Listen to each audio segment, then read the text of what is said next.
Welcome back, everybody. It's another episode of Let's Move Austin. I'm your co-host, Chris Angel. Here with your host, as always, Teresa Bastian. Hello, everybody. Hello, everybody. Hi, Chris. I love how you do that. It's so honoring of you to greet the others. So we're talking today about friends in real estate. Friends. Chris, if we didn't have anyone to greet, we would just be talking to ourselves. So I think I would enjoy it. I would enjoy it. All right. Well, let's just stop the small talk, Teresa. Let's get right into business. Fine. Fine. So the question that we're talking about today is like, should I work with a friend who's an Austin Realtor? Like, that's a pretty legitimate question. Comes up all the time. It is a legitimate question. With 13,000 realtors in Austin, what? Yeah. Chances are anyone listening to this knows multiple people who are realtors. Yep. And I have definitely had the experience over the years to work with friends, to have friends choose other realtors. And I think I have got some pretty good decision-making points to share if you are considering hiring an Austin Realtor who is your friend, things you might want to think over. Yeah. I don't know your answer to this. I'm really interested to hear because I've, when I sold real estate, I had both rationales, right? Some people who didn't use me because I was their friend and some people who did use me because I was their friend, right? So I think the key is to take a moment to actually make the decision and to reflect on it. I don't think there's a one-size-fits-all answer. So first of all, it starts with you and your unique situation. Yeah. So take a minute to assess that. Take a minute to assess the realtors you are considering. And then number one, see who might be a fit best to work with you. And so one thing I want to have you consider is your own needs and the situation in which you're selling. If your family is getting job transferred and you're going to be in another city in 2 weeks and you just need someone to handle this, stem to stern, that's one set of situations, right? Yep. Like you need someone who's really you trust to be full service and hands-on and handle a lot of little things that maybe aren't technically a real estate need. Yep. Let's say you're going through a divorce or your move is it's brought about by a very difficult situation like a family illness or something like that, job loss. You might need a very different type of person and a different level of trust and communication. Good point. Yeah. Really good. Yeah. Then let's say, it's actually a good move and your family just wants to, move to a different part of the same community and you just want a bigger home and you want that third car garage and that's a different set of needs. Right? You might not be in a hurry. You may not really need hand-holding. Right. So first of all, get straight with yourself and what you really need and expect for this particular transaction with where you are in life right now. Okay? Because then you're going to be able to match the person with the level of expertise and the communication style that you most need. Right. Okay? Yep. So expertise, communication style. Now that you've thought about what you need, how do you determine what this other person, this professional has? How do you tell 13,000 of us apart? Right. Yeah. Right. That's a lot. That's a crazy ton. Yeah. There are a lot of realtors in Austin. And the reality is most realtors do not do more than 4 transactions a year. Like the vast majority, like 75% of them don't. So there is a big difference in expertise. And it can be kind of embarrassing to interview your friends to see how many homes they've sold. Right. Okay.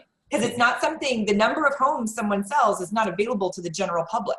Okay. Right. Now, as a broker, I have that information, but again, it's not something you can search as a homeowner. Right. So there are ways to ask that question.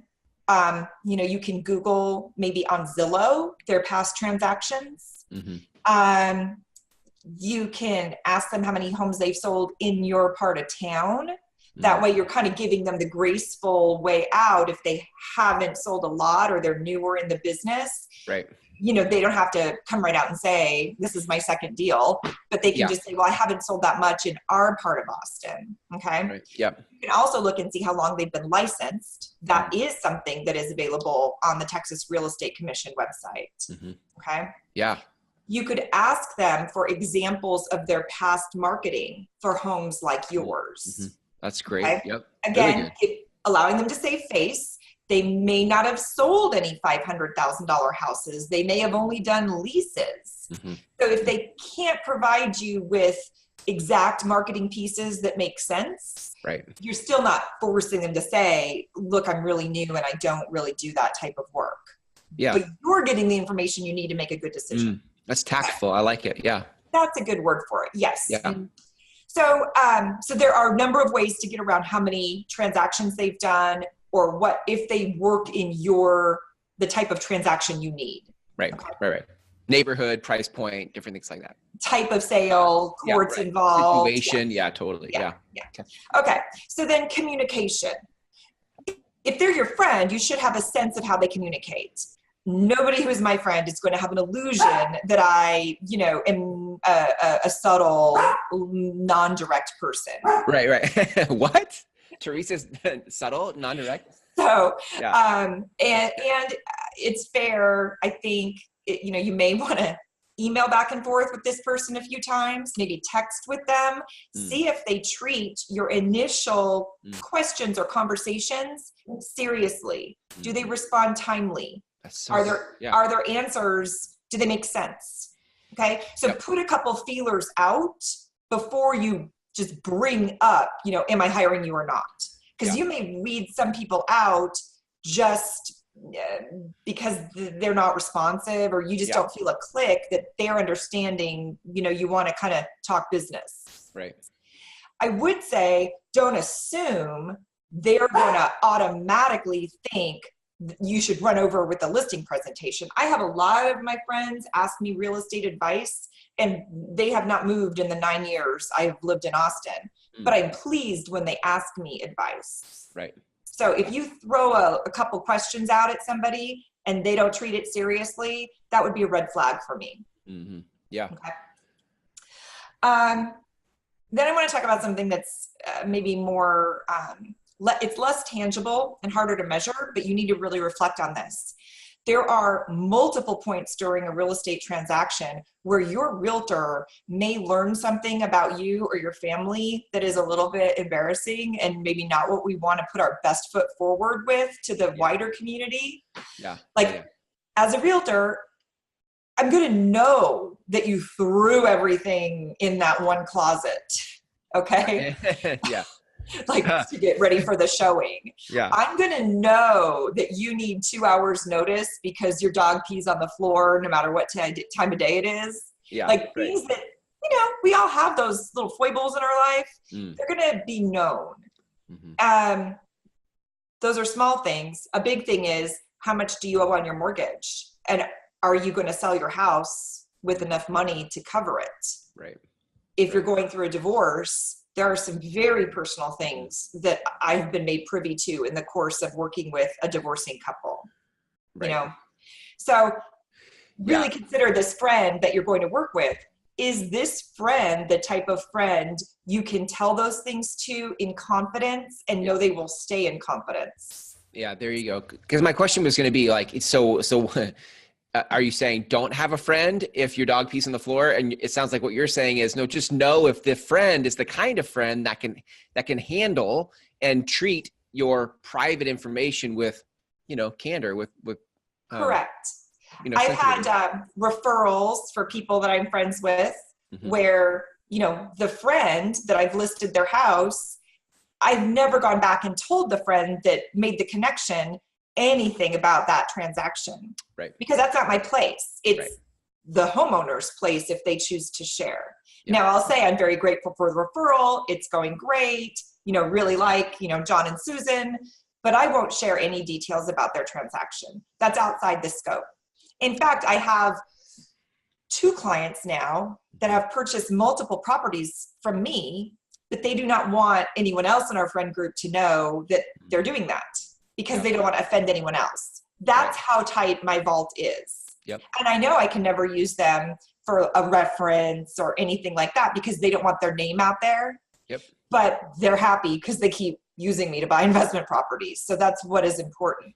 Right. But really, if this is the type of friend that sits at happy hour and gossips about all the neighbors, just be aware they may be invited into something privy.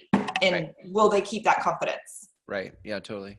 Okay. Well, I have so part of one of the things that I'm hearing in this is just the tactfulness that one, you, the client, can have in finding out if this is the right agent for you or not. Like, does your friend? Well, sure. 'Cause I'm assuming if you have multiple actual friends, or people that you have good connections with, maybe it's PTA or basketball team or something, you don't want to offend them. Right. So I'm assuming you want to be tactful. So yeah. So the question then is, after I hire somebody that wasn't them, Okay. how do I let them know? Like, because I can see them avoiding them on the sidewalk or at PTA meetings or games at school. Sure. Like, oh no, like they're going to see I listed my house with somebody else. That's not them. How do we tactful about letting? I think it's nice to let people know, especially if you have talked to them about the potential of working with them and ultimately decided to go a different direction. Yeah. It's business. We're business people. That should be separate from friendship. Yeah. So a nice, like, hey, thanks. I'm really glad we talked about it, but we decided to go a different direction. Yeah. It's happened to me. And I always figure like there's a reason, and whatever the reason is, I'd rather have our friendship not impacted by the potential negative. You want to be sure if you're moving forward. Yeah, for sure. Sorry, my dog barked. Yeah, that's okay. As long as he's not peeing on the floor. No. Right? Yeah. That's good. Yeah. I think part of it too is the confidence in which you communicate that. Like, hey, listen, thank you so much for what you've shared with us. We did decide to go a different direction. If you can say that with as much confidence as possible, it just makes the tone of the relationship easier. You know what I mean? Exactly. And so, and I wouldn't shy away from it. And one thing I would say is there may be an instinct that I know these 3 or 4 people that are realtors, so I'm just not going to talk to any of them about my needs. Right. I'm going to just completely pick someone out of the phone book, so not to offend anyone. Right.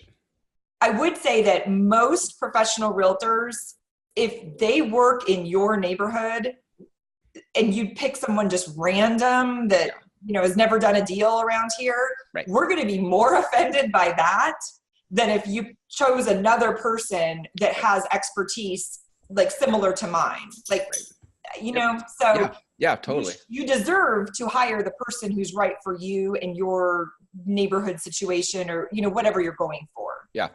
I really like that. I think that I love the way that you've made it tactful for people, like, and not just tactful, but also the things to think about. You gave some things today that I haven't actually thought about even, as it relates to some agent might be the right fit depending on life circumstance, and they might not be if it's a different circumstance. Like, you really have to take into account like what you're up against or what you're up to.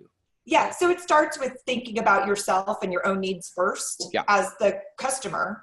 And then, it can be easier to find a match that narrows down from 13,000 of us to, who's going to be right for me in this phase of life for this move. Totally. I hope it's me. Yeah, right. I know. That's so good. Well, and if they want it to be you, or if they at least want to have a conversation to see if you have the right stuff, right? Exactly. To help them, where can people go to connect with you? You can text me at 512-297-3442, or you can go to my website at www.letsmoveaustin.com. Love it. So good. Thanks, Teresa, for a great episode. We'll catch you in the next one. Thanks. Bye, everybody.